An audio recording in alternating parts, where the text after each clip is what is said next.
And welcome back, everybody, to another episode of Bench with Bubba, episode 684. It's a Monday, so we are back to recap the week in FAAB, talk about some other fantasy baseball goodness, and talk about just 6 more weeks of baseball essentially coming down the pipeline for us here. First off, you can find me on Twitter at BDintric, and my guest, as usual, on a Monday, you can find him on Twitter at BreakingBen_T. Ben Tid, how are we doing, my friend? Hey, Bo, I'm doing great. Glad to be back for another week. And yeah, you mentioned the 6 weeks left. It's going to be a long 6 weeks for me. We didn't talk about it before we started recording, but I was dreading lineups for my one team, at least today, thinking about it all day. Bet. Yeah, so once that's over, I'll be relieved. But hopefully my guys stop getting hurt as well. But it's got to chug along. Yeah, I can only imagine because like in my 3 OCs, I'm first, second, and third in my 3 OCs. And like the one I'm in third of, I have like no chance of catching. The first twos are so far ahead, it'd be like the miracle of all miracles just to min cash, basically. But like the other 2 leagues, I'm like, okay, let's hold on to first. Let's at least get second or maybe creep, whatever. Let's make some money. Let's see where it goes. And I'm nervous just in that. What are you in the overalls right now by chance? Yeah, well, I'm cashing in the overall, at least still in the main event. I slipped to 21st. I had a rough week with pitching. 21st. Yeah. Okay. Yeah, yes. I was like 9th, and then I think I went to 12th at the start of last week, and now I'm at 21st. I had Nick Lodolo in my lineup, so that'll do it. Yep, they took a big dent into my ERA and WHIP, and that's part of the reason why I was stressing. I'm like, I can't have another week like this, and I was trying to figure out, okay, and we'll get into this with our topic before we go cover FAAB, but the pitching landscape isn't too rosy right now with the way teams are hitting, and I feel like it's been, I think the last 3 weeks across my 3 main events, my ERAs and WHIP, at least my ERAs have all been above 4 for the week for all 3 main events, all 3 weeks. It's been rough. It's I'm trying to like stop the bleeding, and so I'm still in a good spot with that main event. It's just I really gotta. I was stressing over the starts this week. I sat Max Fried. I don't trust him right now, and he's facing the Phillies. Just things like that where I'm making sure I really want to do what I ended up doing, but we'll see what happens. Yeah, weirdly enough, something I didn't expect to do until a half hour ago, setting my lineups. I sat Sonny Gray, and not every league, but where I had other options. Sonny Gray was sat, which I did not think I would be doing type things, facing the Twins, which is a coin flip of blow up or not type situation. So I understand where your head's at. Obviously not in the same position as 21st overall in the main event, and 1 or 2 good weeks to get away from being back in the top 10 probably. But yeah, I get it. It's we're getting to crunch time where there's still a lot of moving that can be made in the standings. There's no denying that, especially in an overall. There's still plenty of moving, but even in league context, there's plenty of movement that can be made. So but there's only so many more weeks to make that movement where it's making right out, like you said, these decisions become more and more important. And then there's like one league where I just threw every 2-star guy out there because I just want to try to get strikeouts and wins and don't care about ratios. So that's where I literally, one of those, I benched Brian Bayo, Sonny Gray, and one other guy I would never probably think of benching, for like DJ Hers, Joe Boyle, and somebody else. Like that's where we're at this time of the year. Like just give me strikeouts and pray to God you can maybe sneak a win out of there for me and don't get completely destroyed. Yeah, so it's that time of the year, Ben. It's a wonderful time of the year to just let it fly, basically. Yep. And then also, too, you're going to talk about this tomorrow with Ryan, but you're drafting again already. So you're jumping ahead right into 2025. Yeah. Wednesday night, the meatballs too early. DC, not mock draft, DC for the 3rd year now. It's real. We'll kick off. It is real. We drew 11 rounds on Wednesday night. It's recorded live, and Rob usually puts it out as a podcast on his Deadpool hitter, and then like we'll recap it on Bubba and the Bloom. Everybody recaps it, even if they're not even in the league. So it'll be all over the place in no time, and you guys will make fun of us or not because it's last year. Like I'll talk about it with Ryan, like you said. In the first 6, we only did 7 rounds last year. My first 2 starting pitchers were Yuri Perez and Max Scherzer, and my closer was Adbert Alzolay. I'm in 5th place, I think, right now. So it's good. That's great drafting on your part. It's wild. Like, and John Fish, who we love, and he'll know this. He knows this is no harping on him. He's got like the best team outside of DuPont, who's crushing everybody. Fish has been really, really good, but he's had 1 starting pitcher or no starting pitchers for a while. He's not going to make his innings, so he's going to lose all of his like ratio points essentially. And I don't think he loses all pitching points, but it's like ratios and wins, or so. I don't know. Maybe it's all. I can't remember. But it's just you draft this early between injuries and guys that actually all of a sudden don't make the team or something. It gets real quick in those DCs. And yeah, they're great for practicing. But when like I set one today where I didn't have a lot of decisions to be made, let's put it that way. It was pretty simple. Look for the guys without red next to their name, and you can start from there. So I know the feeling.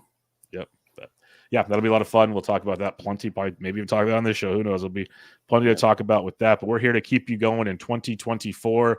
We got a fun one for you. We were kind of brainstorming earlier, and Ben came up with a great concept of let's look at the remaining schedules for teams. Not like go game by game, but we could technically, but we're not going to. We're going to kind of just do a broad spectrum. Like this is the team, these are the opponents. These are the opponents WRC pluses they're facing, which is kind of what Ben tongue-in-cheek mentioned earlier about offenses kind of going off. And when you said that, Ben, I was thinking, it's funny because when I write my daily matchups for Baseball HQ, I like to compare like pitchers facing X team. So it's like a team versus right-handed pitcher last 30 days. Here's their WRC plus.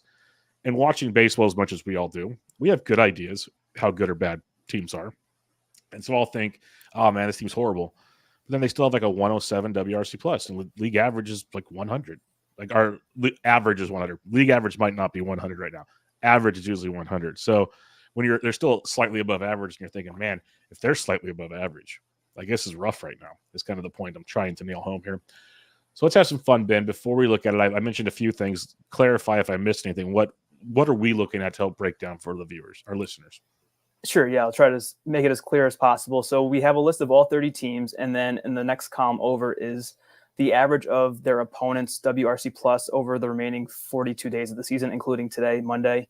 And the WRC plus I pulled is from July 20th through the 18th of August. So it's 30 days. And so we're using 30 days of data to look at the last 42 of the season. Roughly, so the teams typically are between 38 and 37 games remaining. I see maybe a couple 39s and a 36. So a little less than 40 games per team.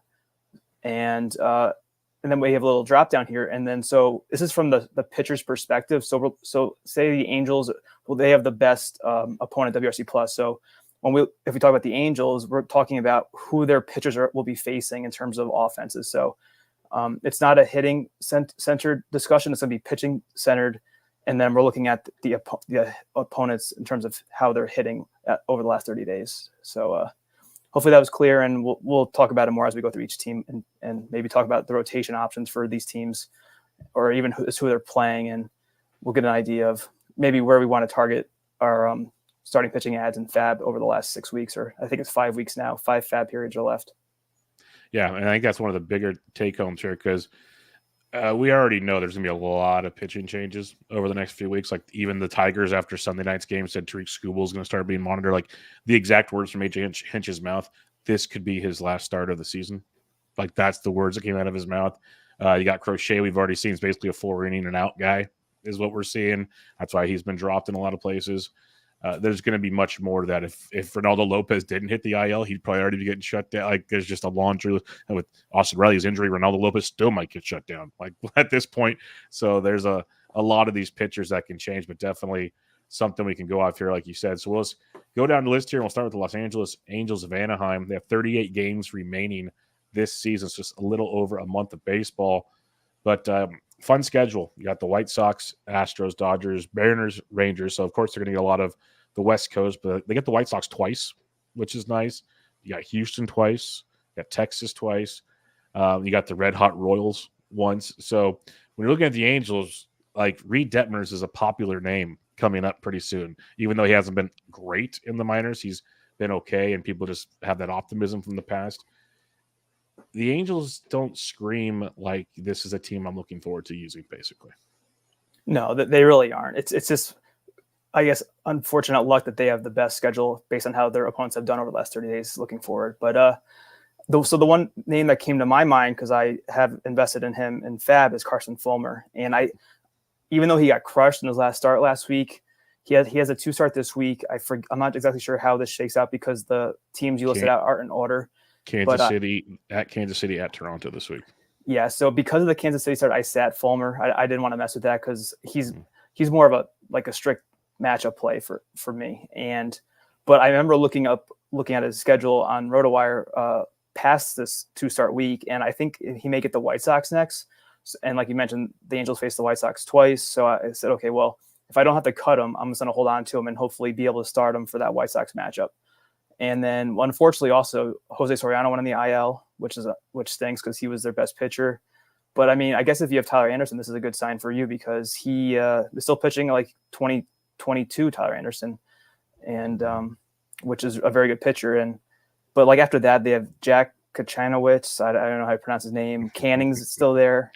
Yep. Canning hasn't been that good, but maybe he gets the White Sox a couple times. So I mean, yeah, not real. It's definitely deeper league stuff. I mean, Anderson's probably rostered in 12s right now because of how well he's pitching. But yeah, it's unfortunately they don't have better options. And if Detmers does get called up, I mean, if he's not already added, I would definitely target him in FAAB.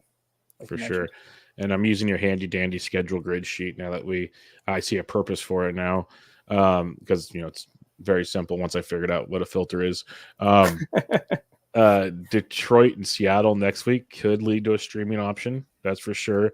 But more importantly, and this is definitely long-term, and again, a lot could change. The last week of the season's at the White Sox and against Texas, two teams that are one team for sure is out of it, another team that might be out of it. So as we're saying, like the Angels probably aren't in play. This is why it's kind of fun to look ahead, and we will obviously look ahead closer to this, but definitely an angle where there might be some, like Carson Fulmer, I'm with you. I think there's strikeout potential. We've seen some goods and bads. I wanted nothing to do with him this week with the Royals on tap, like you said, but he's a guy that I could see down the road here being much more interested in, like just for fun. Next week, Carson Fulmer has Seattle, and that's kind of a coin tossy type situation. So that could be, as we get to the point of the year where, some guys want to take 2 steps to just maximize counting numbers.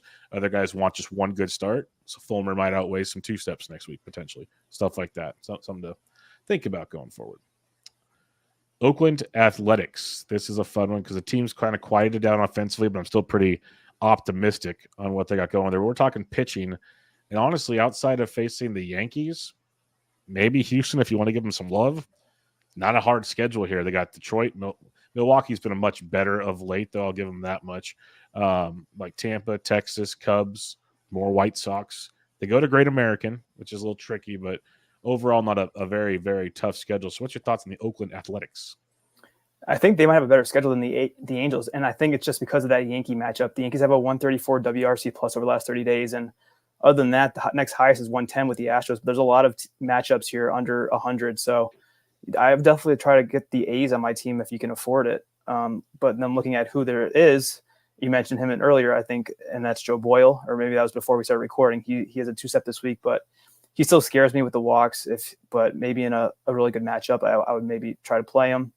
And then Joey Estes has been pretty popular in 15s, Mitch Benz, and then their 5th starter right now is Osvaldo Vito, who I had bids in this past weekend. I don't think I ended up getting him though. And of course, JP Sears. So even without the good schedule, a lot of these guys have been useful in fantasy this year. And if you do have them, I would definitely try to hold on to them if you could going over these next few weeks. Yep, 100% agree with you on that one. The Royals, they're coming up with a pretty fun one here. 3rd easiest schedule on paper right now, and their hardest matchups, Minnesota, who's kind of quieted down of late. They do have a Yankee series, they have a Houston series, but overall, it's pretty quiet. It's and that helps when you're in the Central Division. You probably play each Central team at least once or most of them to finish out the season, which is always good. So this is a prime spot for your Royals guys if you can find them. Most of them are probably rostered, but maybe Alec Marsh makes a return sometime this year. Thoughts on the Royals? Yeah, I think for 12s, it's really just Lorenzen and Waka is the only potential guys available. Waka probably in like an OC is taken, but maybe in a Yahoo 12 he's available. Same with Lorenzen. He should be all their entire rotation's gone in 15s. I know, but yeah, this is more of a shallow league thing as well. And yeah, probably same case as the A's. Without the Yankee series, they probably have an even better WRC plus, and it may even be ahead of the Angels. But yeah, definitely. And so we're already on our 3rd team, and we're at 99.5, which is almost, like you said earlier, is almost average in theory. Mm-hmm. And we didn't really say this, but we said it to talking about the topic for tonight is offense is up right now. And I mentioned with my ERAs and whips, it's you got to be careful right now. So I'm starting 4 relievers in that main event this week, and I considered starting AJ Puck as my 5th just because I'm trying to avoid those blow-ups. But yep, so the Royals are, like I said, they're mostly rostered in most formats, but if for whatever reason they are available, I would try to add them. And to your point there about starting a bunch of relievers, it's something I've preached for a long time, and maybe it brings Garrett Crochet back into the mix. Like, I know people need wins, so at least you go relievers to get chances for win. Like, Crochet is not getting wins. There's no way that's happening the way they're utilizing him. But I've been like the biggest fan of go and get these, like Tanner Scott could be fun. There's a lot of these really good. I still think Luis Garcia in Boston is going to be really good. We've seen Devin Williams get rest, so Joel Payamps has had some back end stuff. Could get you saves, could sneak you wins. I think going to get a lot of those 8th inning guys, even some 7th inning guys, could be tremendous. Some of the guys that maybe go 2 innings. I don't mind it once in a while throughout the season, but down the stretch here, I'm all for it because you mentioned that the changing the landscape in the offense in baseball. And as the season goes on, we just get worse and worse pitching. That's just the way it goes. Like, you get a lot of guys getting called up. You got guys that should have been 7th or 8th starters when the season started into the rotation because of injuries. There's just a litany of these things. And you got the White Sox throwing out God knows what. So it makes it really, really tough to just put, your quote unquote standard 5 starting pitchers out every week and feel good about it. So definitely something to keep in mind going forward. You mentioned Chicago Cubs, 99.5 WRC plus opponent average, tied with the Royals for 3rd best, 37 games on tap here. And they got a fun one because, their toughest, they have a lot of Yankees in the top stuff. That's even crazier that the Yankees are in all of these ones up top. But like their toughest matchups on paper are the Yankees, the Oakland Athletics, let that sink in for 2 seconds, then the Dodgers, and then it's pretty much average teams outside of that. So the Cubs have been very disappointing offensively, but this could be a great finish for your Shoto Imanagas, your Justin Steels. Does Kyle Hendricks become interesting? As Ryan likes to say, Javier Facade. The schedule lines up very good for the Cubs. And I know like your Javier Assads, your Hendricks for sure, they're available in a lot of 12s.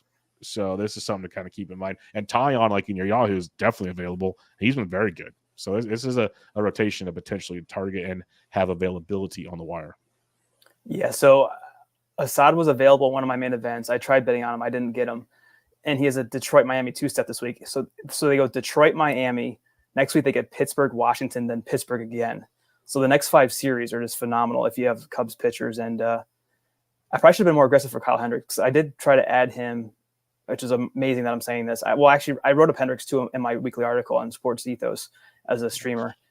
And so only in a 15, though, would I ever dare trying to add Hendricks at this point, and only if I was desperate for like a win and really had nothing else to lose. But yeah, this is a great schedule, and I'm assuming it's kind of top heavy. So maybe at the end, so after that pretty cake first half, it goes Yankees, Dodgers, at Colorado, Oakland, and the Phillies are in there. Rough. So add your Cubs now, and then if you have Steele and Imanaga, do some praying or whatever you do, because it might get a little ugly in September. And that's where it gets fun also, because we've seen it, Ben, playing this game enough. Those last 2 weeks, you'll see guys like Steele and Imanaga get dropped to fill other roster spots. And basically for the listeners out there, don't be surprised when you see that. There's a strategical reason behind that, obviously, because you're not just dropping these guys to get rid of them. They're not worth the roster spot to finish out your season. That's what it comes out to. So like I always say in my head, because I'm a sarcastic person, is don't take it personally, guys. It's just a business thing. But it'll be interesting to see how that one plays out. But good point on the final 2 weeks. Makes things not look as juicy, but pretty good for the next few, to say the least. It's actually better that they're all bunched up like that, honestly. It makes it Texas Rangers, they are the 5th one on the list here. They got 37 games coming up. And again, they have the Yankees as well, but they also have the red-hot Diamondbacks. Ketel Marte is at the IL, so that mixes things up a little bit for Texas. I'm going to pull up their actual grid here now that I know how to use this whole thing. But I will say on Thursday of this week, Jacob deGrom starting a rehab assignment, so he's a guy that'll be coming back soon. Scherzer should be back in another week or two. So you got some of those arms coming back, not to mention Dane Dunning's spot starts a lot. So when you're looking at this schedule, Ben, what stands out to you of anything of interest, I should say? Because last week against Oakland and the Angels could be intriguing. Yeah, it's definitely a highlight of the schedule. And before that, they get the Mariners. So that last week and a half could be a good time to target some Rangers pitchers. Yeah, so now we're getting a little bit more dicey because I think, they're 99.9 is the average WRC plus amongst their remaining games. Yeah, and they have the White Sox once, which is nice. I don't know if I trust the Guardians to stay that low because I know they've been running cold lately, but they could bounce back. And this one and the Rangers aren't as like bunched up like the Cubs were. So they go Pirates and then Indians this week, or Guardians, excuse me, and then White Sox, A's. Then they get the Yankees, Angels. So it's a little bit, you have to pick your spots a little bit more with them. And so you mentioned their injured pitchers coming back. Maybe this is maybe so Molly won't have the easiest of times if he gets unlucky with who he faces, for example. Like, I'm not saying he actually has a bad schedule per se, but Evaldi, I mean, he's pretty fine as it is, but Bradford could be interesting depending on who he lines up against. And also one thing I wanted to mention too, which we didn't touch on at the beginning of discussing this, is the lefty-righty splits. So when I actually go to set my lineups, I look more at I make sure I include the lefty-righty splits. So this is just general WRC plus, but if you're doing a weekly start decision, I always try to look at the handedness of my pitcher and then seeing how the opponents have been doing against those same pitchers. So just something to keep in mind too if you're trying to set your lineups in this kind of manner and are trying to do a more numbers-based approach behind it. And then I know Ryan's in the chat, but his boy Andrew Heaney may end up having some good starts too. But maybe he gets the Yankees and then he's not so usable. But I'm curious. It's all up for debate. I'm curious what they do with Heaney because last year, late in the season, when they had plenty of pitching, they moved him to the bullpen.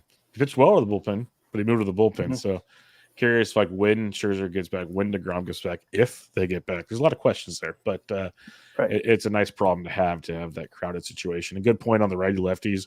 That's something I drill home playing DFS. I have that like in my brain at all times of starting and sitting and this and that and the other. And like some teams just crush lefties, suck first righties. Like there's so many different avenues to like what you're saying about starting and sitting and whatnot. Pittsburgh Pirates, they have a league average, technically 100 WRC plus in opponents coming up to finish the season. Biggest opponent is the Yankees again and the Royals. Those are two of the big ones they're seeing here. But when it comes to like the last week's Milwaukee, New York, you can run from that. And then they have at Great America before that, probably get away from that. But, before that, it's Texas, Cincy, Chicago, Cleveland, Chicago, Washington, Miami. That's the stretch right there. That's the fun. Like I'll give them a 2-week stretch where things get real fun here in the middle. So what are you liking with Pittsburgh potentially? Well, I had Bailey Falter rostered on a team or two, so maybe I'll hold on to him because of this. So this is also helpful for us, hopefully. Yes. Yeah, this is something as we're doing this, I'm like, I kind of want to do this all year for all season next year.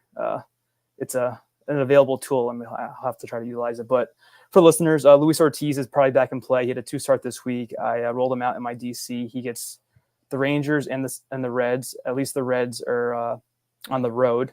I know when they're in Cincinnati, it's a little more dangerous, and they're about a 91 combined WRC plus. So we don't have the Pirates getting a above average offense until they hit the Nationals, actually, which is in I think 2 or 3 weeks, and even the Marlins are at 100 right now. But I expect that to come down a little bit. So for the next 3-4 weeks, the Pirates pitching has really good matchups, which is surprising. Too bad there's better talent. But I mean, if you have Mitch Keller, who's been struggling, I'm on a main event. This is probably good for his outlook because maybe he'll kind of pitch like the Mitch Keller we're hoping to see. He had a rough start last time out, I think maybe 8 runs or something. But I wouldn't trust Jake Woodford still. He's in the lineup right now, but this is good for Skeens as long as he's in the rotation because I know there's talk about him maybe not finishing up the season. I mean, the Pirates don't have anything. They're not playing for anything really. And Skeens is so young and they want to preserve him as best as possible. So I don't know who would fill his spot, but I mean, like I said, Falter, it's tough to speculate who they're going to call up. But Jared Jones is making one more rehab start that he's returning as well. I'm guessing that's the Woodford role, but there's definitely there's already rumblings that we had talked about Scooble and Crochet. There are rumblings that Skeens might get shut down pretty soon too, which is just wild, but not unexpected in this era of baseball. But maybe they do. What if they do a Jones Skeens piggyback situation? My God, that'd be fun. But it's a rough game if you're facing those guys. Yeah, just take your medicine and walk into the locker room and tell your coach your shoulder's a little sore today.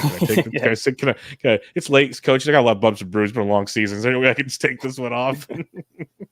But we'll see that in Major League. Basically, it'd be a lot of fun on that one. All right, we got the Chicago White Sox. Really good. If they were a good team, this would be fun because they have a great set coming their way. You got Baltimore. They got a lot of Baltimore, Boston. You got the Padres mixed in there. This Mets team's been pretty good, but then they have like some bottom dwellers as well that they get to face. And it's like this week it's Giants and then Detroit, which is flip coins. And it's Texas and the Mets I'm worried about. Baltimore, Boston stay far away. Cleveland, Oakland. Then you got the Angels, and then the Padres. The final week's Angels, Detroit. Again, it's the White Sox. So really, who do you want, anyways? But there are going to be some streaming options based on these matchups. Might not be two-step streams, but there's going to be some single-start streams throughout here that'll be a little interesting. Yeah, and we mentioned Crochet earlier. So if you're in a position where you're set in wins and you have Crochet or it becomes available, I would definitely. Well, there's also the chance that he gets shut down, but as long as Crochet's pitching, he has value as a like a Jose Budo, who we talked about in the past, like a pitcher like that. But even like a souped up version of Jose Budo, because Crochet can go 4 innings, and where Budo typically caps out at like 3. But the other names like Chris Flexen, I really don't have any interest in. I mean, he's just so bad as a pitcher that I don't even want to mess with that with the great schedule. I guess the other options in the rotation right now are Kai Bush, Jonathan Cannon, and Davis Martin. Cannon and Martin are kind of interesting. I think Bush has a walk problem. When I remember looking at him in FAAB because they had a good matchup. Yeah, and so I guess the plays really are Cannon and Martin if they're in a good situation. And you kind of alluded to it. So they have really high highs, the White Sox, and really low lows. So it's just making sure you find the right time to add those couple pitchers.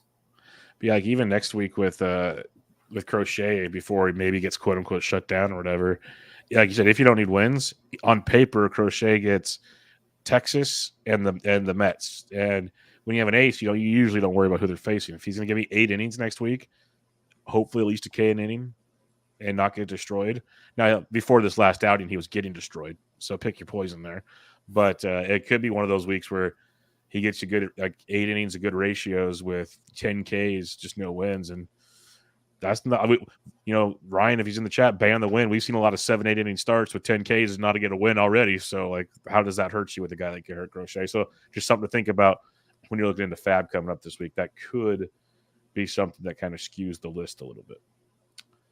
All right, we got the Baltimore Orioles. We know they have a great offense. And they have Eflin has made that pitching staff really strong. The toughest matchups they have coming up here at Boston, at the Yankees, of course, because they're in the East here. Other than that, man, they get Detroit twice.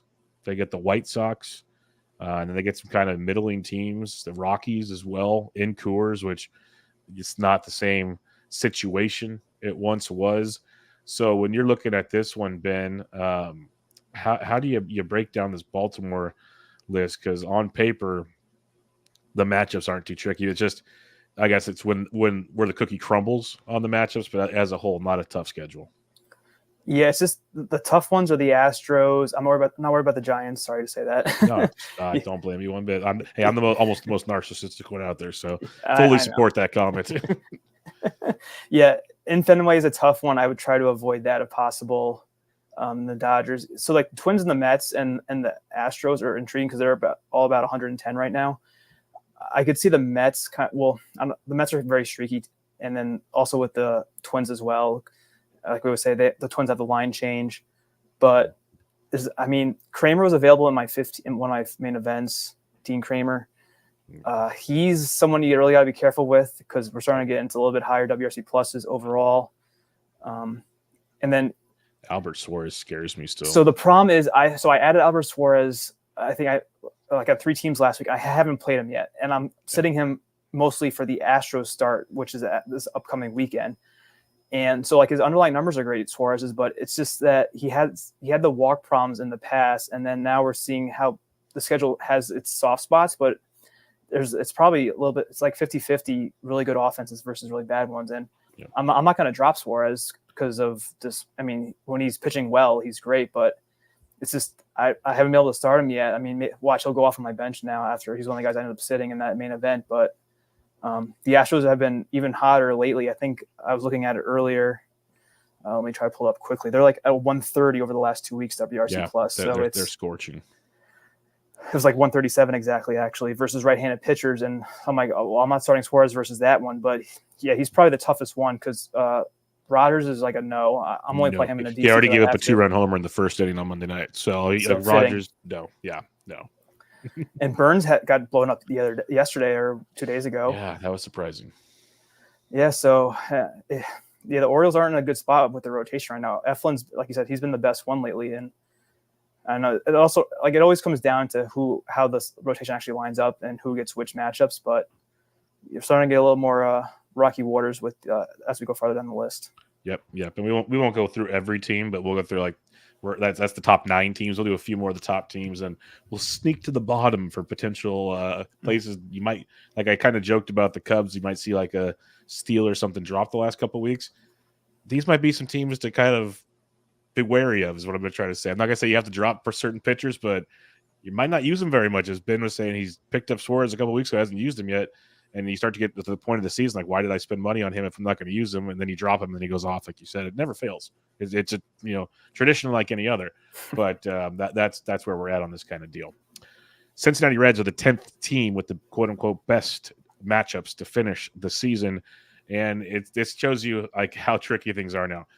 They faced the Braves, who are obviously depleted, but still rate out well going into this. But they also lost Austin Riley's for the year. Albie's probably donezo, so on and so forth. But they have Houston. They have Milwaukee, who's heating up. They have Oakland. They have Atlanta again. Then they have Minnesota and the Mets. Like, that's not the easiest schedule on the planet when it comes to Cincinnati. And this is the 10th, quote-unquote, best schedule we have. And to make it worse, it's like Oakland, Milwaukee week. No, none of them. Maybe St. Louis, Minnesota is a week you can look at, but there's really no locked in the final week of the year. They only play 5 games.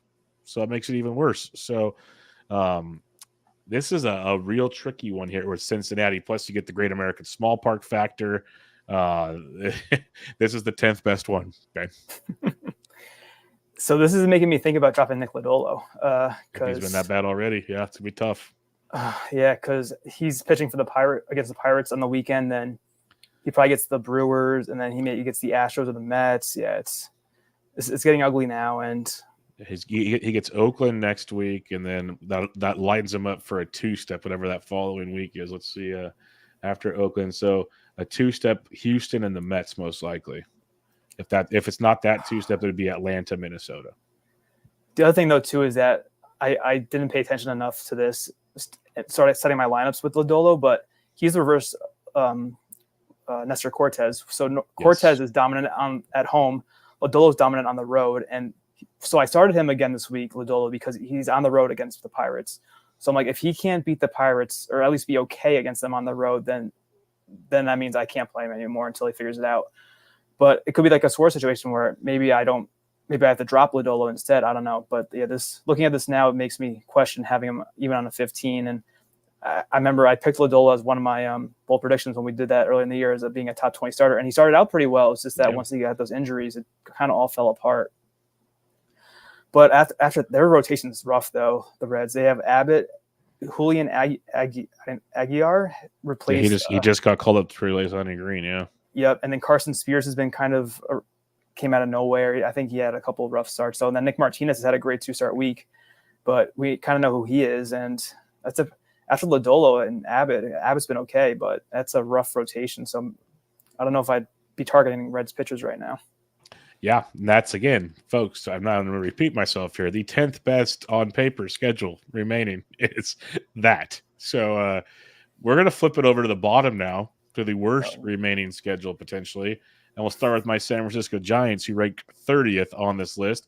And similar to the Albert Suarez conversation Ben was having in his head, Hayden Birdsong has been very close to a drop for me. Like, I'm very optimistic in the skills.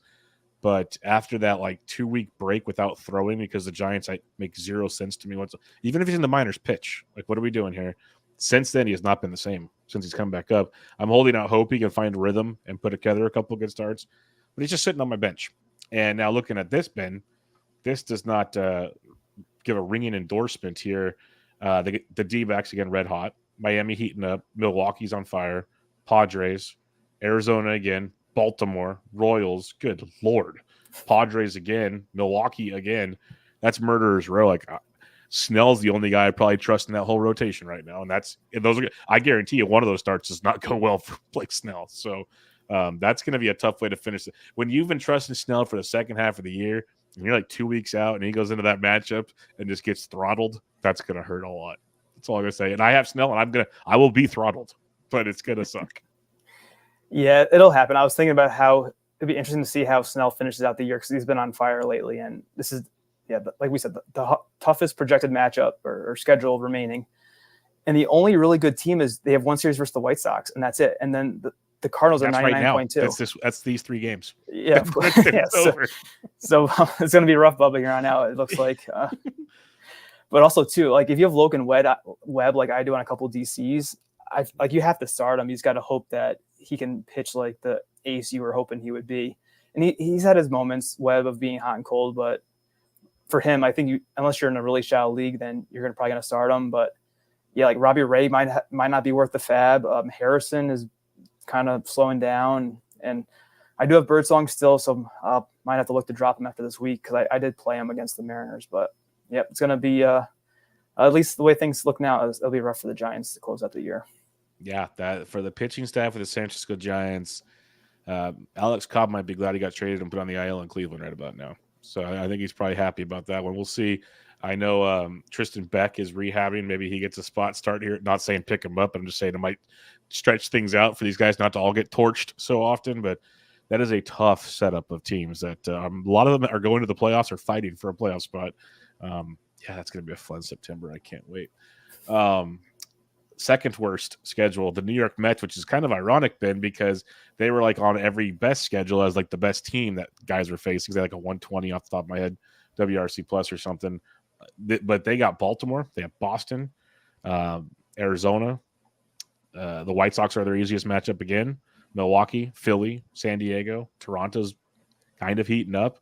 So this does not bode well because Paul Blackburn was a popular 2-step. That kind of goes backward. It makes me think about my Sean Manaea situation because I've been a big fan. He's been pitching phenomenal this year. He faced Baltimore this week in a 1-step. I sat him. Next week, though, 2-step at Arizona at the White Sox. You got to do it because of the White Sox start. But that's kind of where this is setting up for the Mets pitchers.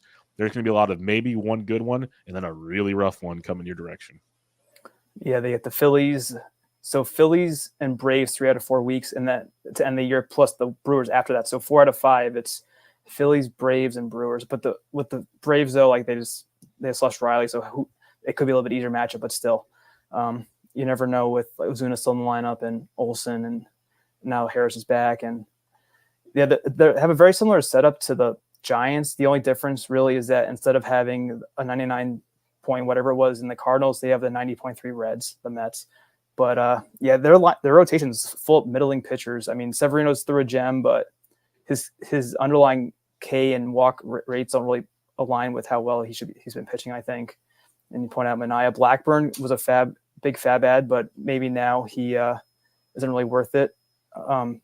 Then we got Peterson, who's not very good, and Quintana. I have him still on a couple teams, but I might have to drop him too.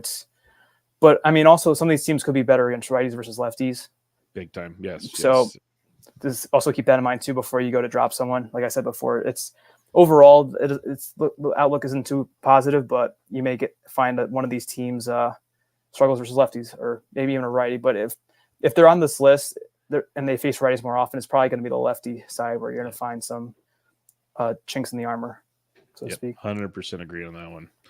We'll look at a few more here. We'll go with third worst option here, the Houston Astros of all teams. They're getting Verlander back on Wednesday too. But again, they have Arizona, Boston, Kansas City, Baltimore, San Diego, Philadelphia. So some murderers row in this one. But it's like Boston at Baltimore this week, Philadelphia, Kansas City next week, Cincinnati, Arizona. But they get Oakland and the Angels for a set of games. Then you get Angels, Seattle, Cleveland to end the year. So the last 2.5, 3 weeks actually aren't that bad for Houston. Yeah, it's with the Padres, you got to avoid the Padres, and then once if you can do that, then you'd be okay. But at least for now, you might have to be careful with Spencer Arrighetti. Yes. I think he's the big standout in their rotation. Well, Verlander's not back. Let me pull up the Astros rotation. He comes back Wednesday. Oh, he actually is coming back. Yeah, Okay. he's coming back Wednesday. They have not announced if they're going to go 6-man or if Arrighetti gets bounced. I'm assuming Arrighetti gets bounced, but because I don't think Hunter Brown's leaving unless Renell Blanco's hands. Like, there's a lot of what ifs. We'll find that out on Wednesday. Yeah, I guess it would be Arrighetti then. So maybe you get saved by having him sent down to the minors or something, or move the bullpen, because Brown's been really good, and this could hurt him for sure if he gets lined up in the wrong spots. But yeah, it's Boston, Baltimore, Philly, KC in the next 2 weeks. That's brutal. So yep. That's most of the WRC plus. That's like an average of 119 with those matchups. So if they can get through that, it'll definitely be better. I'm saying after those first 2 weeks, not actually that bad. Like, if anything, maybe give Arrighetti a little breather and let him come back for the final month of the year. See what happens. And if someone drops him, grab him for a buck and stash if you can. Who knows? But because he will be back. Like, I don't think Verlander's going to stay healthy, but that's just me being me. All right. Tampa Bay Rays at the fourth best offense here. Our worst schedule, I'd say, against the fourth best offense. Boston, Minnesota, San Diego, Baltimore, Boston again. And you got the Dodgers, and even the A's have a better WRC plus than the Dodgers. I love seeing that. But makes for a fun one there. And then if you look at the schedule, you get at Oakland, at LA, Seattle, San Diego, Minnesota, Baltimore. But then the final week of the season is Detroit and Boston. And the only reason I throw Boston in there is if somehow they've clinched something, that gets interesting. But otherwise, it seems like there's at least one tough matchup each week. Yeah, and there's only really 2 easy ones. It's just the Guardians and those Tigers that you mentioned, and everyone else is at least league average. So it's a little bit trickier there. But like with the A's and the Mariners, they could come down a little bit and be below average. And like I mentioned with the Twins earlier, you never know. But at least with the Twins, I feel like a lefty would probably be better against them because they're so lefty heavy. And then when they platoon, they really dig into their bench a little bit. But in terms of starters, I know Uncle Ted mentioned Rasmussen. I don't know there's a spot for him right now. He's coming back from Tommy John. I mean, Springs could have a rough go at it. Bradley, I like Taj Bradley. He's prone to blowups with the homers and stuff like that, and the hard hits. So it could be a little rocky for guys like him. I don't know how Shane Baz is doing, but he could end up having a rough time too. And Ryan Pepio is back, but he's one of the most dominant of pitchers. And then your boy Tyler Alexander, the follower. So yep. I don't know how useful he'll be with these matchups, but like I said, if some of them are weak against lefties, then maybe an Alexander will have value and could be useful. But yeah, it's definitely got to pick your spot still with the Rays matchups. Yeah, if he only has to go 3 innings or something, I feel better about that than some of these other options. Like, give me one chance through the order or something and see what he can pull off there. Maybe sneak me a win. But yeah, it's not ideal in Tampa. What's never ideal is Colorado, unless you like Victor Vodnik to close out games. But the Rockies get the D-backs, the Orioles, Dodgers, Miami, Atlanta, Dodgers, Milwaukee, Yankees. Like, that's not to mention they have Miami comes to Colorado, Baltimore comes to Colorado, Cubs, Arizona, They finished the season with 6 at home against St. Louis and the Dodgers. I'm just going to say it without even looking at the schedule. I should have said it. Don't start Rocky starting pitching. Yeah, I'm trying. So basically, all the home starts are wiped out. That's D-backs, Orioles, Dodgers. It's rough. And then at Atlanta, no. The only one really is at Detroit. At Detroit, if you can somehow pray that. But who would? Okay, I'm gonna have fun with this thing. So I'm gonna ask you, Ben. Just looking at who they have in their rotation right now: Gomber, Gordon, Quantrill, Freeland, Feltner. Freeland's the only one I would semi-trust in that whole situation. Yeah, we talked about Freeland a week or two ago. As he's been serviceable even home. But I just don't. That schedule doesn't make me want to go spend more than $1 on him, and my ratios better be okay. I am definitely not stashing Kyle Freeland for any of these matchups. That's for sure.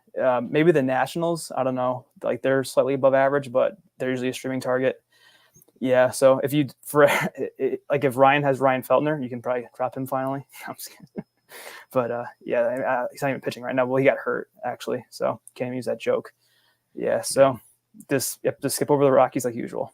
Yep. Just skip over them and I guess see what happens is the nicest way I can put it. And then the last one we'll talk about here, this is the sixth worst setup here, is the Arizona Diamondbacks. They got Dodgers, Milwaukee, Mets, Padres, Astros, Milwaukee again. Like, that's a pretty rough schedule for a team fighting for playoff livelihoods here.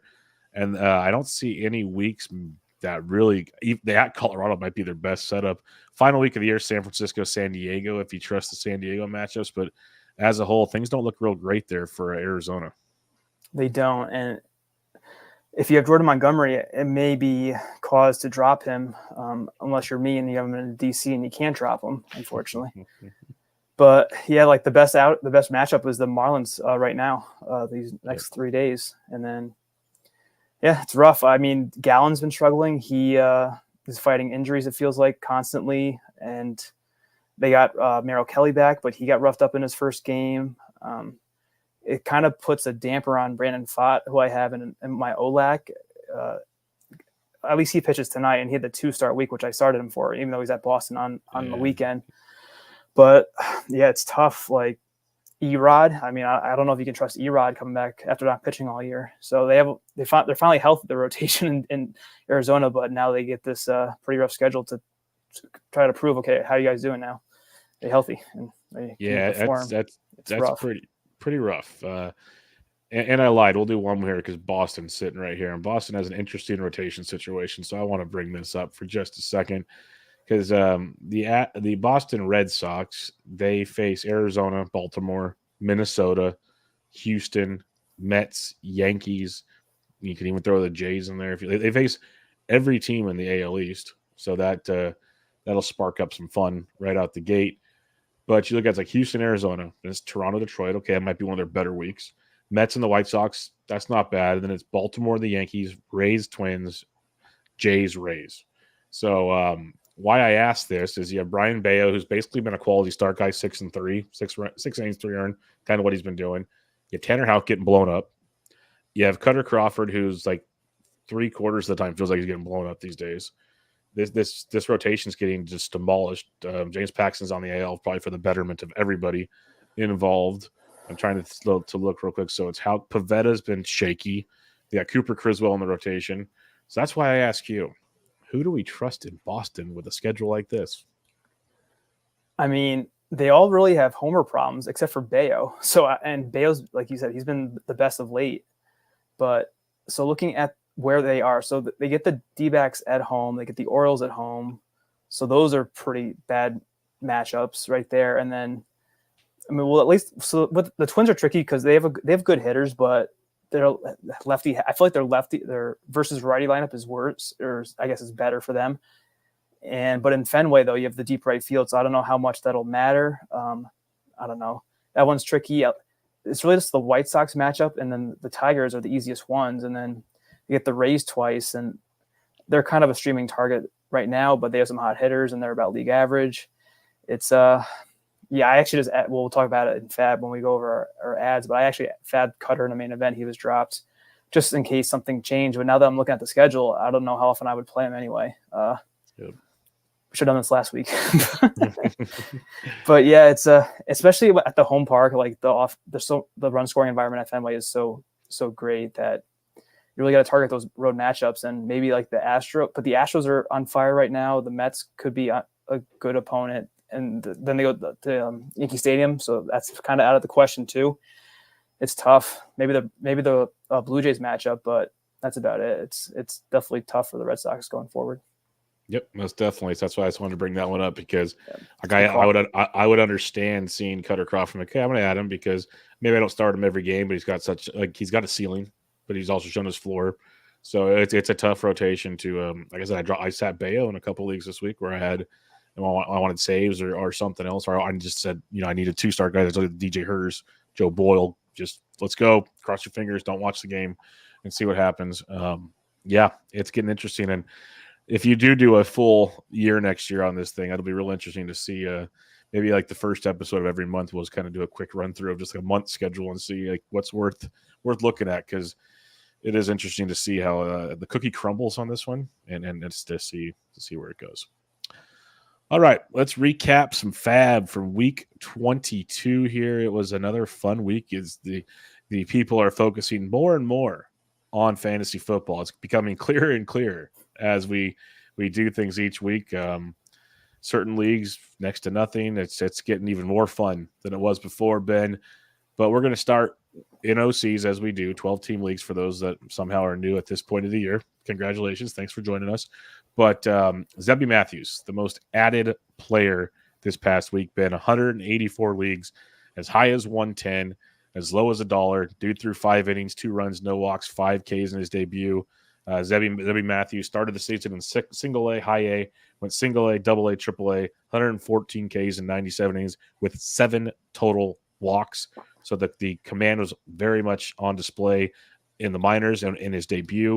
What was your thoughts on Zebby Matthews? He had a 2-step this week, starting with the Padres, which is not always the easiest, but that command plays for me, and it was very, very enticing. It was, and he went for a lot, and I was outbid on Matthews, which is fine because, like you mentioned, he had the 2-step week with the Padres. I think tonight is when when they start pitching. Yep. So that kind of kept my my bids in check because if I was going to add him, I really wanted to start him, and I prefer a better matchup, especially for a young pitcher. Like the Cardinals matchup is fine. They still have good hitters, but there's kind of like a league average offense we were kind of referring to in the previous segment. But yeah, I wrote about Matthews as an ad in my article for this past Sunday, and I think he's kind of safe in the Twins rotation. I haven't heard anything about Paddock coming back. Who else is gone? Joe Ryan's out for probably the year. I think he's done for the year. Yeah, Desclafani's gone. Varland's in there with him, or actually Varland's back in the minors. He got called up and went back to the minors. Yeah. Yep. So Varland's out of the question. So yeah, so I think Matthews' role is safe. It's just, and I love the profile. It was just more of the matchup was why I didn't go too aggressive in FAAB, but I'm not sure where the Twins stood in our little exercise there. They're like middle of the pack, their opponents rest of the year. But like they get the Orioles, they get the Royals and the Red Sox after they're facing the Padres. So not the worst. I mean, they have some good matchups here and there. But yeah, I like Matthews. He definitely, like I said, he was out of my budget for where I am in the season in FAAB. Yeah. I think I got a couple shares, but it was one of those situations where, OCs. That's all I got to say, basically. It's just I don't have a lot of money either, so I didn't expect to get them. Somehow did. So cool. Seranthony Dominguez, second most added player, 150 leagues, as high as $100, as low as $1. Dominguez has 3 saves over his last 3 outings. He's allowed 1 earned run or less in every outing since July 20th. Been very, very effective. Came over to the O's at the trade deadline and took over quickly for the struggling Craig Kimbrell. I loved targeting Seranthony where you needed him. I got a couple shares of him as well. I think he's locked in for the rest of the year, and it's a team that actually can win a lot of games. So what's your thoughts on Seranthony Dominguez? Yeah, he might be the last legit closer ad of the year without an injury, I guess. But it seems like a lot of things are shored up, and I could see using a significant amount of your FAAB adding Dominguez if you did need a closer, and maybe you were Craig Kimbrell manager. So that's the easy switch right there. And yeah, so Dominguez has the last 2 saves last Wednesday and then yesterday. So it seems like he's the guy. That's 2 in a row, and he didn't pitch at all between them. So it looks like they were saving him for their save chances, which is a great sign. And I remember I drafted Dominguez in my simulation league way back when he was a rookie, and he was going to be the closer for the Phillies, but then he ended up getting injured. So it's good to see him back and in the closer role because he was really good when he first got called up, and now he seems to have found it again. But yeah, the prices aren't too crazy. I don't think here it's when you need a closer, and $100 at this point isn't really too much. I don't think some of the guys are going for more than that last week, and Dominguez might be one of the better skill-wise closers that we've seen up here in the last couple of weeks. Yeah, Ryan Walker went for a ton last week. I take Seranthony all day over Ryan Walker, and I'm a Giants fan. fan. Wow. Just yeah. Context, I think Walker's a good reliever. I think he's very good, but context, the Orioles on paper should have a ton more chances than the Giants at this situation. So I'll take my chances on that one, but hey, could be wrong. Giants could, they're just annoying enough to win by 1 a lot. Well, they have that tough schedule we just talked about, so that's a good point, though. Could put a damper on that as well. The next one, I'm really curious to get your opinion on this because I did not even put a bid in on Matthew Boyd. I was so torn on what to do with Matthew Boyd. He was picked up in 141 leagues, as high as 91, as low as $1. Came back 5 1/3, 1 earned run, 6 Ks against the Cubs. That's outstanding. in the minors this year in rehab, 5 rehab starts, 21 and 2/3 innings, a .083 ERA, 27 Ks, looked phenomenal. Tons of injury history, though, right now with Matthew Boyd. And his two-step this week was at the Yankees and versus the Texas Rangers. And just to make matters more fun, he gets the Pirates next week to maybe lighten the load. But I was just overall nervous on health, matchups. I didn't know what to expect with Boyd, so I kind of sat back on that one. What were you doing with Matthew Boyd? I had him behind Zebby Matthews in my bids, and for the same reason you mentioned too, it was the two-step. So if I was going to add Boyd, I wanted to start him, especially for a two-start week, and the Yankees matchup just kind of really caused me to lower my bids on him, and I didn't get Boyd anywhere. And so Boyd's interesting because people think he's so much better than he's shown to be in his career. And I also wrote, so when I do my article each week, I do 2 pitchers based on just like what I call merit. And it was Boyd and Matthews just because like they were new to the player pool and they're by far the best options available in the main event with the threshold that I use. But with Boyd though, so like when I wrote about him, I looked back at his career stats and he's had 1 year below a 4 ERA, and that was in 78 innings in 2021. And he had a 1.27 whip to go with that 3.89 ERA. Other than that, he's always been above 4 with his ERA. And I think it comes down to in 2019, he had 238 strikeouts in 185 innings with a 4.56 ERA and a 1.23 whip. Granted, that was literally the heart of the juice ball era. So you can't really blame Boyd for that. But I mean, the only appeal he's ever had was strikeouts. And that was his only season where he had full season where he had more strikeouts than innings pitched, and it was by a lot. So I think people are remembering that 2019 year. He hasn't been able to stay healthy. I mean, right now you only need him for 6 weeks. I get it, but he's never been that good of a pitcher. So I think the idea of Matthew Boyd is always better than the actual pitcher Matthew Boyd. And I remember being interested in him in the past when he first got called up and was like a rookie and whatnot. But yeah, he's not that good, Boyd. It's just I think I wrote like it's a familiar face and he's a better option than a lot of these other guys who are available. So I get it, but that's why I didn't want to go too crazy with the FAAB. He's not that good of a pitcher historically, and I don't see why now he'd be any better. See, Ben said it so much better eloquently than I did, so that was perfect. like the mindset. I had a head start on it. You're on the same wavelength of what I was trying to be like. I just don't see the appeal to breaking the bank for Boyd. Like he could prove me wrong. It's because it's not a full season we're talking about here. It's like 4 or 5 more starts hopefully. So maybe it proves me wrong. I'm just very nervous, all things considered. He's like a worse Andrew Heaney. Like same idea, but Heaney's at least been better than Boyd, I think. Great point. That's a phenomenal one. Kerry Carpenter returned from the IL, picked up in 131 leagues, as high as $79, as low as $1. He had 3 home runs in his first 2 games since returning. He's hit safely in 3 of 5 games since returning. On the season, 279 with 11 home runs. We know there's a lot of pop in that bat, decent batting average. Obviously made for a great pickup if you needed outfield help or power help. There wasn't a whole lot of other options of his caliber out there. I just get worried because Riley Green came back this weekend. There's a lot of moving parts at Detroit right now as they keep calling up these young guys. I'm not saying they're going to sit Carpenter, but he might get an extra game here or there, which makes things interesting. So I liked Carpenter. I put bids in on Carpenter, but I don't know if I got a ton of Carpenter. What were your thoughts on Kerry Carpenter? Yeah, if you can afford to have a strong side platoon bat on your bench and sub him in whenever they have a righty heavy schedule, then I get adding Carpenter. I think his OPS is like close to 900 on the year. So he's a great guy in small samples. It's just when is the volume gonna be there? And at least with my one main event, I'm already very platoon bat heavy on it, so I didn't really want to try to add another one to the mix. And he was scooped up a lot of places because everyone loves Kerry Carpenter, it feels like, but the underlying stats are there. Great power numbers. He doesn't qualify, of course, because of the injury, but if he did, he'd have pretty close to the top of the percentile X slug. It's 570, that's very high for an X slug. His barrel rate is 17.5%. So Carpenter definitely mashes. He's one of the guys he was like a slightly post 200 pick. Not that it really matters for here, but I'm always intrigued by where these platoon guys will go in drafts because they're definitely held back, kind of like with Jock Peterson and like some mistake Garrett Mitchell, because these guys are on the top of my brain because I have them on teams. But yeah, Carpenter is good. It's just that if you need a lot more volume, he may not get it. You got to play the right weekly matchups and make sure that he's going to actually play, because like you mentioned with the roster crunch the Tigers are having with getting everybody back and calling up all these guys, There's going to be lefties. He's probably not going to see the field, so he's got to make sure there's righties on the schedule for Carpenter. Yep, totally agree. It just makes it tricky. But a couple years ago, it didn't think there's this much platooning going on, but that's pretty much baseball now. So we have to adjust to it a little better and figure it out. And Carpenter's definitely one of those adjustments, as you said. Next up here is a pitcher I was very interested in, and that was Martin Perez. Picked up in 108 leagues, as high as 66, as low as $1.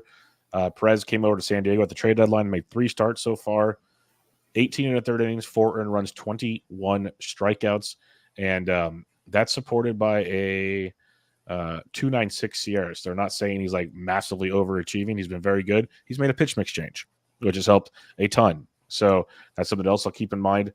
This week, when you looked at Martin Perez, he had Minnesota, who we talked about. They have a lot of lefties. Martin Perez, left-handed pitcher. And then you have the Mets on the docket here. And next week, he faces Tampa Bay. He's just been pretty darn good. So I liked Martin Perez this week. I did too. So he's one of the guys I was debating starting, and I actually started Perez over Max Fried in that main event.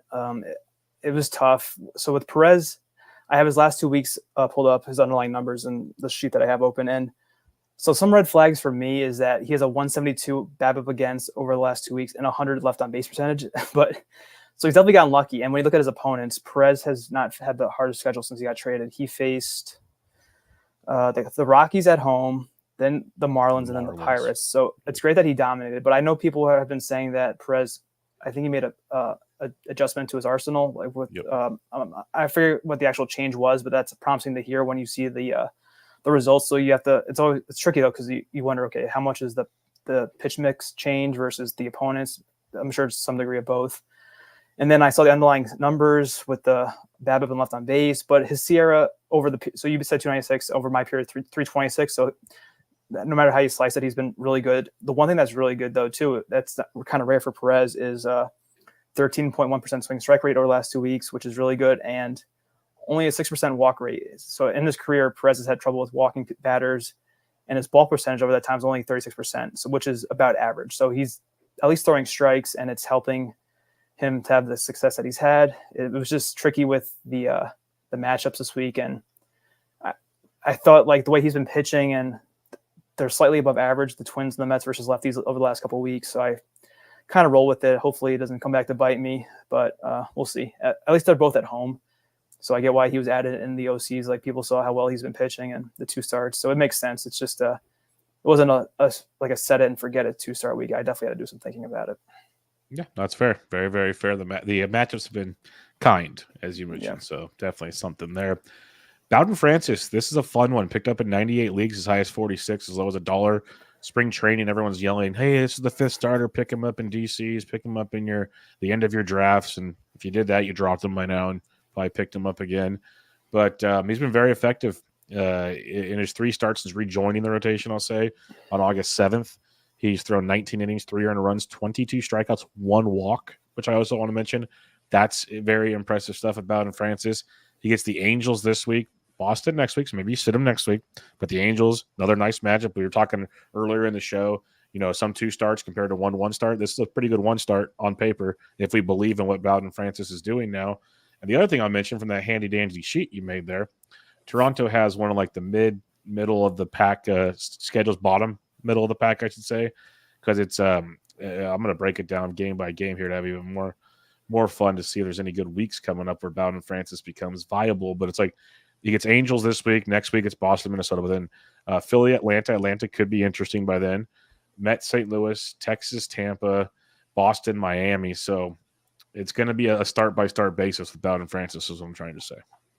Yeah, I agree with that.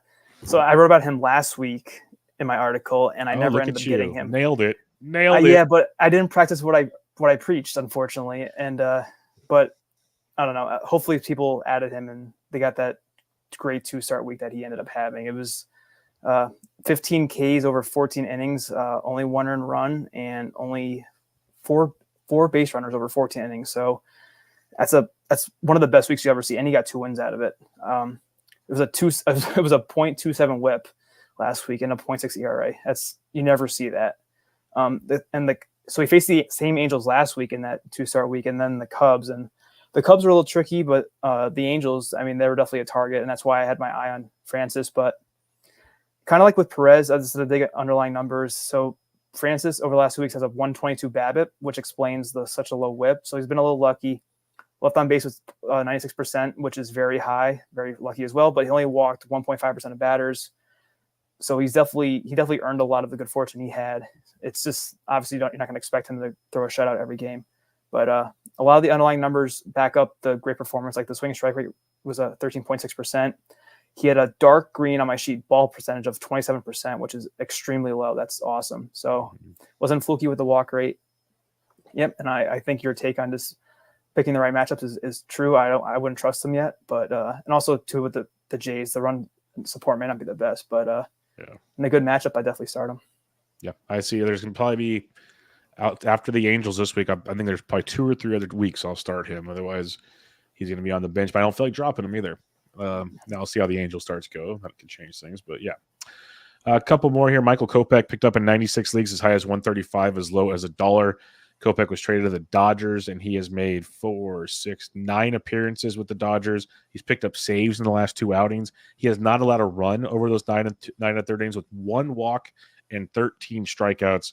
So Kopech appears to be the dude for now. I'm still always nervous of Kopech, but he appears to have figured something out in LA, Ben. So any thoughts on Michael Kopech?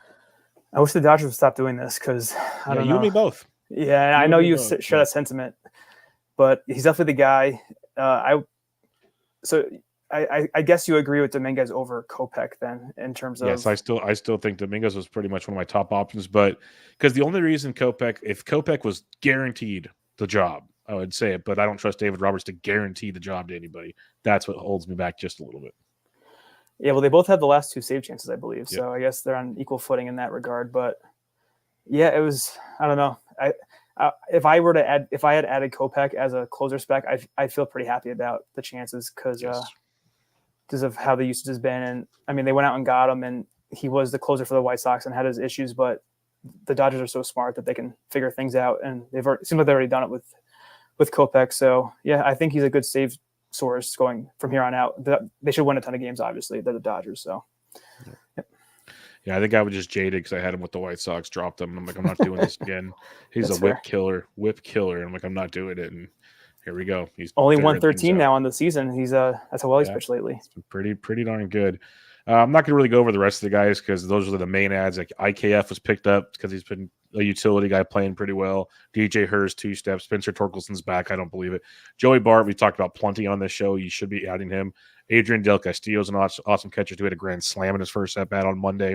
And then it's just like, Cody Bradford is filling in for now. Max Muncy off the IL. You mentioned Osvaldo Bido. It's a lot of kind of just fill in the blank spots the rest of the way here. So if you're ready, Ben, I'm ready to recap our FAAB from the week because, like I said, you can tell people have switched a priority to football is the best way I'll put it. Yeah. Main event's still competitive, so I give these guys credit, and guys and girls for sticking to it. But, yeah, definitely another slow week just running out of FAAB. Main event 1, I actually added – we didn't talk about him, but Keter Montero. Yeah. He faces the Tigers, I believe, this week. I dropped Reese Olson, $4. This is the bad unicorn, $4 backup. This team is kind of getting hit hard with the ratio, so it's fallen a little bit. I added Michael A. Taylor, who's now the almost everyday center fielder for the Pirates again. And they faced 3 out of 4 lefties to start the week, so I got him for the stream. Dropped Miguel Vargas, which was a disaster. I got him for cheap, though, so it doesn't matter. $1, no backup. And then I added Trey Sweeney. Dropped Enrique Hernandez, $1, no backup. And then I anticipated Kike losing playing time with Muncy coming back. Well, the only I agree, but we'll find out after this show. I wouldn't be shocked if Freeman goes to the IL with his finger injury, and that'll put Muncy to first base. Yeah, today I remember seeing the Freeman stuff, and I'm like, well, Kike was okay. He wasn't like the best. He was serviceable. Yeah. I mean, the eligibility is nice, but if you're to take the upside with Sweeney, see what happens. For sure. So main 2, this is the one that's competing for the overall. So I think you may have liked my tweet. So this is funny. I added Edwin Uceda, dropped Grayson Rodriguez, $12, no backup. Uceda was actually my last conditional for this drop for $1. And then when I saw the Fairbanks news, I go, hey, well, maybe I'll try to boost him to the top of my list. We got him uncontested, but if anything, he's been getting a ton of Ks. He had 5 Ks last week in a win, 3 the week before. He had 8 Ks over 5 innings in week 19, 6 the week before that with the great ratios. And he's actually he has a Dodgers hat on his NFBC page. So the Rays plucked him from the Dodgers, 2 great organizations. So I'm like, okay, well, why not? If he gets 1 save for me, that's great. It's just ratio help and maybe an occasional save here and there.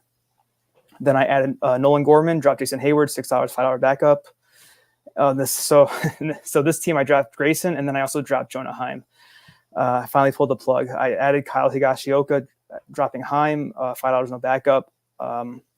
Heim's, I think he played twice last week, or he started twice. Of course, he started today for the Rangers, but and I looked at Heim's rolling graphs because I really wanted to see if what's going on with him. Well, it's the playing time, so you can't really defend that if he's not playing, but he's gotten really unlucky, Heim. He hasn't really been striking out. The hard hit isn't that terrible. It's just they're not really giving him a chance to them being the Rangers to kind of break out of the slump. And even as a switch hitter, there's giving it to Carson Kelly, who we kind of know who Kelly is, and the Rangers aren't really competing. I guess Heim's more of the future. He's 29, but it just thinks that Heim is kind of losing a shot when I feel like he's had some bad luck lately. But I had to drop him. I needed some power, and I think Higashioka has some power.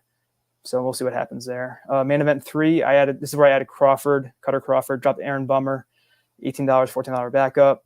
I added Brian Sammons he has a 2-star week, but he's a follower. Yeah. I'm all for it. Bloomfield made fun of me on Thursday night show for this one. I think Sammons is a very nice following pick.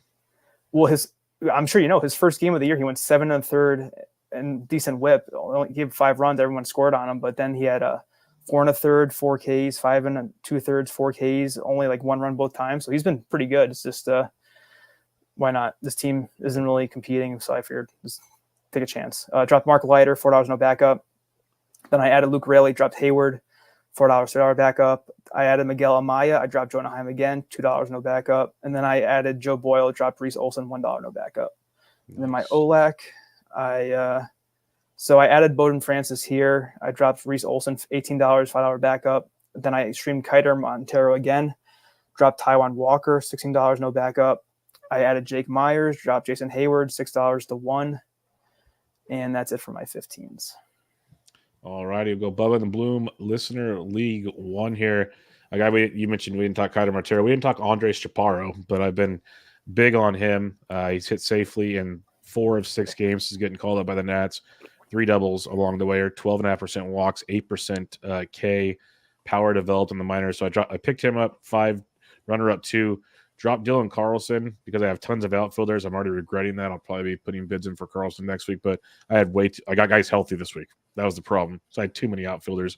So Carlson was the casualty there. And then I had a waterfall of starting pitchers, but I don't have a lot of money. So lower on my waterfall, I picked up Grant Holmes for $1 and dropped Brooks Lee because he's pretty much on the IL and done. I know Grant Holmes could be out of the rotation with Ronaldo Lopez coming back. I hope Charlie Morton gets out of the way and they keep Grant Holmes. I don't know. I'm willing for $1 to see what goes on over like the next 7 to 10 days because Grant Holmes has been that good. So I put him in there for $1 and see where the cookies crumble on that one. Listener League 2 actually didn't win a bid in that league. That's fun. Okay, move on from there. And then main event qualifier, Andres Chaparro dropped Dylan Moore 9-1 on that one. And that was it on that league. I didn't have a lot of 15-team moves. I had a lot of 12-team moves. So what did you have in your OC world? My Yahoo world. Sorry. Yeah, that's all right. Yep, my daily league. So I added remember, it's a daily league, no FAAB bidding. Then I dropped Ben Rice and Matt Wallner. I think I activated Nolan Jones and Connor Norby. I had them on my stash side, so I activated those guys. And then I added Joey Bart and I dropped Jonah Heim for the 3rd time. So I think I am Jonah Heim free now. There you go. Sad, but had to be done. No, it does have to be done. So for me and my OCs, OC1 added Bowden Francis, dropped DL Hall 4-0. Added Seranthony Dominguez, dropped Ty France. I streamed him for the week. Got me a home run. Move on. 4-0. Added Eloy Jimenez, dropped Lane Thomas 3-0. I've been trying to drop Lane for a few weeks and finally happened in that one. OC2 added Zebby Matthews, dropped DL Hall 6-3. So I got to love OCs, folks. $6 in this one. And then Eloy Jimenez dropped Ty France 1 with no runner-up, 1-0. Then OC3 is always the one where you just got to look and go, And again, there was 2, 4, 6, 8, 10 total moves in OC2 this week. Only one had a runner-up bid, and that was Zebby Matthews. So everyone else, even Junior Caminero, 18-0. But for me, I got 3 ads this week. Seranthony Dominguez dropped Hayden Birdsong 8-0. Lucas Irseg dropped Max Scherzer 8-0. Eugenio Suarez dropped Michael Toglia 1-0. Toglia has lefties good. Maybe I should have kept them, but they're out of Coors. And I wanted that power because Arizona's got a lot of lefties they're facing this week, which bodes well. And Eugenio's actually been consistently good. And I picked up 2 closers in that league specifically because I've noticed I can gain more ground by getting I'm 8 saves out of gaining 4 points right now. So I'm going to start just pounding the saves department. That's kind of what we're doing this time of the year. So I went and got Seranthony. That's why I paid a little more than I think I needed to. Again, no runner-up bid. I know this league by now, but I wanted to get those closers. And I think Lucas Irseg is a beast. And he wasn't available in many leagues. So I was pretty fortunate in that one. But just for fun, I want to show people what I said people are kind of checking out this year. And I know TGFBI gets its rap if it's not competitive. And some leagues are super competitive. Some aren't. Some are just depends on the week. Well, there was 6 total moves this week. 4 of them were by me. None of them with runner-up bids. So I'm just going to throw that one out there. I'm not going to go over who they were, but I just pulled it up because it made me chuckle quite a bit. All right. Let's take a look at some listener questions on this one real quick. And our buddy Joe G says, will Butler heat back up? That'd be Lawrence Butler, the lawman. Heat back up, or could he be dropped to a stream or for another bat? 12-team deep roto, need those homers again. I think he'll heat back up again, but if it's a 12-team league and you need power, feel free to stream elsewhere. Go to Kerry Carpenter, but I don't know what you're streaming. So, yeah, what do you think, Ben? So it really comes down to how much time that's left. So I pulled up Butler's I did 20-game rolling average because it doesn't have that big of a MLB career. And not surprisingly, he has this massive spike in the few weeks ago in July where he had a 578 rolling WOBA. And that's when he was going off, and then he was added everywhere. And now he's coming back down the mountain. So I added with the WOBA his hard hit rate and his BABIP. So his BABIP peaked at 452 right around that same time, and his hard hit peaked around 51.7%. So now here in middle to late August, his BABIP is now down to 222. His WOBA is down to 262, and his hard hits down to still a respectable 36.8%. So that massive hot streak obviously has gone away. And he's kind of back in his career range, which is an okay player with some power and speed upside. So I could see dropping him if you really needed to add a hot hand. But yeah, it's gonna be he definitely has a great outlook, Butler, but it's just definitely cooled off a ton lately, and there's not much time for him to get back on track. Yeah, the A's faced 6 righties this week in 7 games. I have Seth Brown playing first base in the league. In the same league, I have Butler on the bench because I had better outfield options. I think J.J. Bleday is a better option right now than Lawrence Butler. It's just these type of players, you play the hot hands, you move on. That's the way it works. Butler's skills are very good. We've seen them. He's just not consistently that skilled guy at this point in time in his career. And a lot of these guys aren't. So you go, you churn, you burn. They might heat up again and burn you, but more often than not, if you play the game right, you're going to be just fine. So, I haven't dropped him yet. He's on my benches, but this Sunday, if he has another bad week, he's an easy drop for me. So just kind of play your games and feel free to stream away if you need to. Stephen Crawford says, any thoughts on Caminero versus Vientos to replace Riley for the rest of the season? I'm still a Mark Vientos guy. I'm not in on Caminero. Rookies need to prove themselves a little bit to me, so I'm Team Vientos. Plus, I think the Rays will play with some roster management to keep him a rookie for next year. So I'll go Mark Vientos. What about you? Yeah, we share that same sentiment with the rookie bias, and Vientos has been so good. The only thing that's really been an issue for him is his average. He's kind of striking out a lot, but I remember there was talk when Caminero came up. People were surprised he came up as early as he did, and they may play some tricks with his playing time, Junior Caminero. So I would probably lean Vientos as well. Yep, 100% with you on that one. Wave Boy has a question. Does Ryan Nelson stick in the Arizona rotation? They said they don't want to go 6-man. So yeah, we've already had fun with that discussion last week, Ben. Remember, that was fun. Ended up pitching Friday, pitched to Jim, and now we're here sitting again on Monday, and you're sitting there going, what are we doing this week? Because nothing's official. Right now, he's technically not in the rotation. He's in the bullpen. That seems to be the direction they're going with Ryan Nelson, but I'm just waiting for him to pitch again towards the end of the week and tick all of us off. But it feels like he's heading to the bullpen for now until someone else gets banged up. Yeah, it was fun when I texted you midweek and I said, "Hey, look at Nelson's stat line on my bench. It's awesome." But I don't want to forget though. So that we discussed the D-back schedule. They have the sixth worst pitching schedule projected wise, at least rest of the season, and there's no spot for Nelson, as you said. So even if he does go in the rotation for whatever reason, he probably won't have a tough time repeating his performance. But I mean, out of the bullpen at pitching 2 or 3 innings and like a Jose Budo role, I could see him having value. It's just if you can afford to, I mean, he could get a win there, but it's going to be very hard to come by, especially with these matchups that they have. But yeah, I feel like his time's kind of gone, Nelson. It's unfortunate, but maybe there's always next year. Yep, definitely. Wave Boy also asked, Matthew Boyd versus Grant Holmes versus David Festa rest of season. If Holmes is in the rotation, it's Holmes easy for me. And then it's tough. I like Festa a lot, but it's inconsistent. And Boyd, we talked about Boyd. So I'm going to say Holmes is a clear 1 if he's in the rotation. But what do you say with Holmes, Boyd, and David Festa? So I'm going to use our little tool we have here. So the Braves, they're kind of middle of the pack. The Twins are a little bit worse. And then the Guardians are – where are the Guardians? They're all in the middle. Yeah, I like I definitely have Boyd last. I don't have any of these guys rostered, but Holmes does have really good outings lately. And so yeah, I'd agree with you. Holmes, Festa, and then Boyd probably. Yeah, and Boyd could prove us wrong. He's got the skills to do it.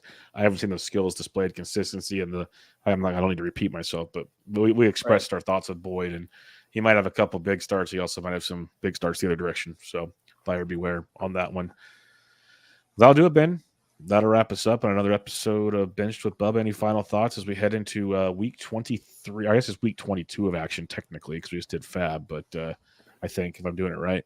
But we're getting close to the end. That's all I know. And it's crunch time, like how we said we started the show, setting lineups and getting crunchy. Well, lineups are set until Friday at least. Now he's got to sit back and take the pain. So any final thoughts?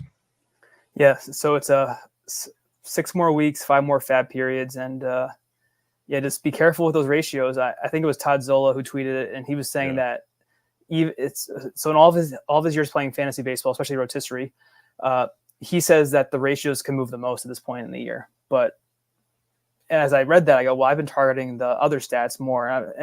In the back of the mind, always assuming good ratios. Like that's always the goal too, is not to ruin your ratios for the most part. So let's keep that in mind if you're playing Roto and you're trying to chase the championship, or if you're an overall and like the CLQ or something or whatever, DC overall.